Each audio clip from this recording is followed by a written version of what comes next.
Now, for more on this story, we're joined by our international affairs commentator, Doug Herbert. Doug, we saw in this report that there's quite a bit of international aid arriving.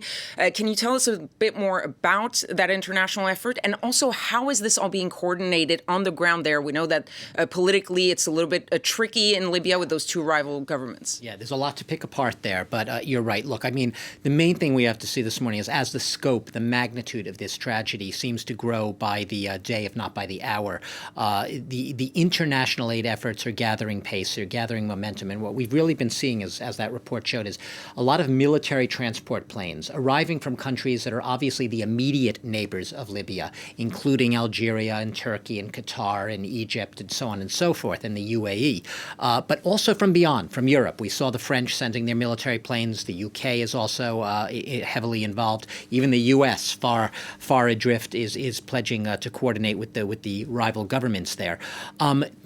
What they are encountering there in terms of when we talk about the aid effort, they are all basically, jaw agape at the direness of the needs, because what we have right now is a lot of bodies. The mayor of Derna has basically said what they most need are people who are trained and specialized in recovering bodies.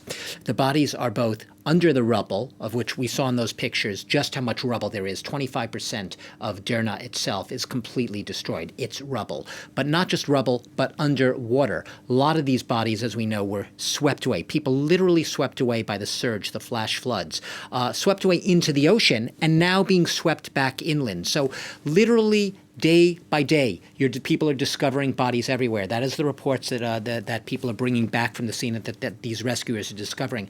And one of the immediate concerns of these rescuers as they arrive is what they're hearing from the local authorities is that with bodies literally being washed up, floating around, there is the clear and present danger of epidemic, of disease, of waterborne diseases if you just leave them there. Hence, right now, that immediate need to recover bodies before they even sort of get to the other questions of helping all the other survivors and helping basically rebuild, but that's way down the road.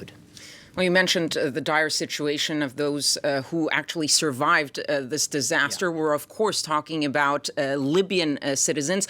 But in Libya, there are also a lot of migrants there who already were living in dire conditions, and now things getting even worse. Even more dire. And they're sort of like lost in the equation when we speak of these, thousands of dead, tens of thousands of more missing.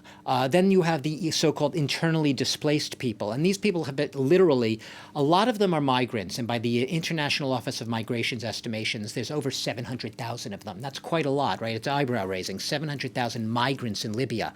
More than half of them, about 55%, once again, International Office of Migration, living in the west of the country, around Tripoli, the capital, the internationally Western-backed capital. But in the east of the country, you have over a third of those people, 33%. So that's over 230,000 people. A lot of them came to work in Libya, right, in the oil industry, the once very booming, prosperous oil industry, but still having a lot of jobs there. Some more temporary, using Libya as a way station en route to Europe, hoped-for journeys across the so-called central Mediterranean route. These are all people that are right now also being discovered among those bodies, including a lot of Egyptians. One village in Egypt alone over in the past couple of days has buried nearly 70 people, all from the Derna area. So it's tragic, and more tragic, we were talking about the aid efforts, is that they're often forgotten by the governments. The governments in the East and West, yes, they've been liaising, talking to each other, but there's no unified coordination body at this point as I speak to sort of help all of these people, including the ones who are internally displaced and the ones who are migrants. Thank you very much, Doug Herbert, there.